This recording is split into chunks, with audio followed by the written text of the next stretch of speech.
Elite Master League informational. With the new PES 2021 about to release within the next 24 hours, I thought it'd be a good idea for everybody to get a refresher on how we do the Elite Master League on your Master League on PES 21. So what we're saying here, you'll be able to see the rules that pop up here on the top of your screen. What we're going to be saying here for the rules for PES 21 Elite Master League mode is you must not begin your career with a team in the top flight unless your selected team does not have a League 2. You must not begin your career with any players over 72 overall, so you can have 72 on the dot, but you cannot have 73. You can train them over it during the season, but once they hit 80 overall, you need to sell them in the next window. Unless, of course, this player has come through from your youth development. You are only allowed to retain one player over 75 overall in one position. So if you think keeping a goalkeeper at 75 overall is your way to go, then you can do so. All settings for your Master League must be on the hardest financial constraints. They must be on the hardest training constraints. It has to be the elite level of Master League settings that you can do. We are going to be going in depth as well on the settings for your Master League. You are allowed to use any PES 21 patch that you want to field that adds all the gear, logos, players, leagues, blah blah blah, etc. so forth. I'm a big fan of the smoke patch. So if you want to use the smoke patch, I will link that down in the description for you. PES 21 isn't going to be too much different from PES 20. So if you want to continue doing a Elite Master League mode on PES 20 and just grab an update, you can. But I'm going to disappear for a second, and up on the screen is going to come a gigantic list of all the PES 21 Master League requirements.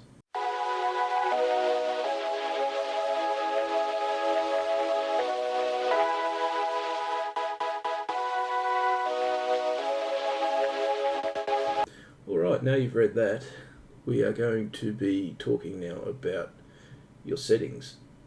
Now, we're not playing this on rookie, we're not playing this on medium difficulty, we're not playing this on almost hard difficulty, we're playing this on the hardest difficulty you can put it on. We can use custom sliders if you so feel free to do so.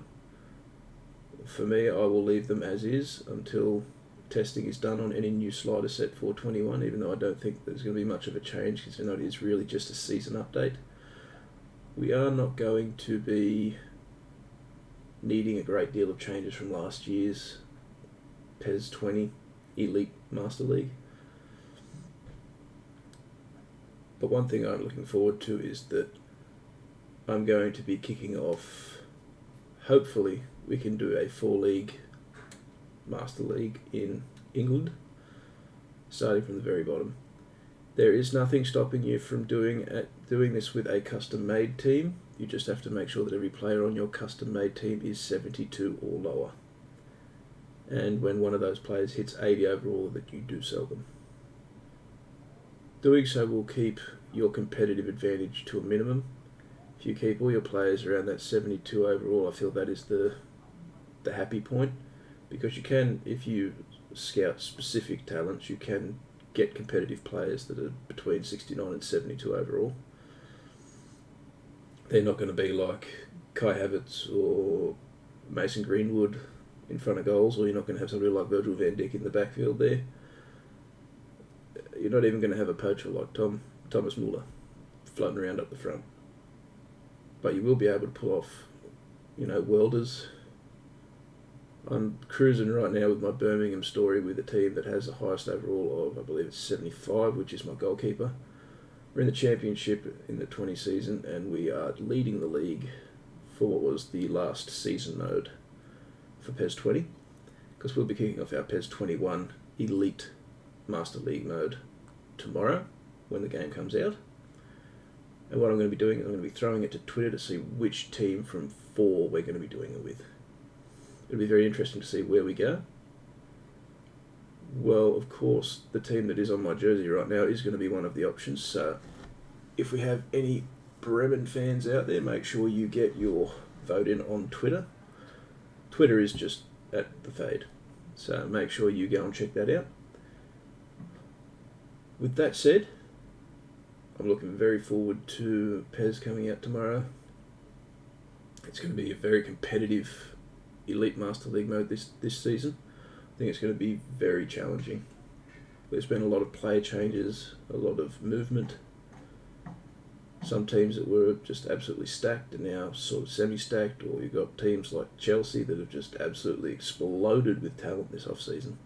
They have a very soft matchup in their first game tonight as well against Brighton. They won't be having Ziyech, who's still out injured, or Kovacevic, he's also out. But I think we will see a bigger game from Mendy in that one. Not from Mendy, from Kepa, because they've signed Mendy to compete with Kepa, because Kepa's been a bit meh. When you keep going through the English list, you've had a pretty interesting opening week. I mean, Tottenham losing wasn't exactly a surprise for anybody. I mean, I took him in our Pick'ems. Pick'ems linked below. But the Pick'em almost went perfect, but we flamed out on the Cowboys and Tottenham. So we went 10 of 12, which isn't bad for a Pick'em board. I would like to see more people come through for our Pick'ems this week, because I think the games I've got highlighted for our Pick'em board are going to be very challenging. We have a lot more football action to go ahead with here, as well as the NFL being back. We've got basketball, we've still got ice hockey. It's going to be fun. So the Thursday throwdown for the Pick'ems is going to be on its way on Thursday. So make sure you keep an eye on the Twitter again, because that's where I'll make the announcement for that. But we have all of our settings and rules that we need to abide by here for the PES 21 Elite Master League mode, which is really not overly different from last season, except the overall has dropped from 73 to 72, and the being able to retain one player. So if you have a player on your team that is maximum of 75 and below that you want to keep, you can. But anybody else over that level needs to go. You can trade them from 75 to 80 throughout the season, but once they hit 80, you need to sell them. Then you can try and use that money to find somebody else who's going to be, not as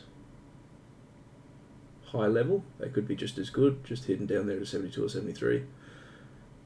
But the only players that are exempt from the level caps are players that come through your youth club. But the one rule that we need to mention about the youth clubs is that you need to not take the second coming of Leo Messi or Buffon or Ronaldo. These cannot be taken, because we already know for a fact where they're going to end up. They're going to be 90s overall, so that's going to make it very unbalanced for your team. It's going to make it less challenging because you'll have that superstar there. So we need to avoid those players coming through for the second coming of the GOATs, if you want to say that. The main thing that we need to look at is making sure that we stick to these level caps, because if you go outside of these level caps, then the balance for your team being in a challenging spot is going to be very difficult. And remember, if you want to do a bottom to top run in the English Premier League, you need to start at the lowest league.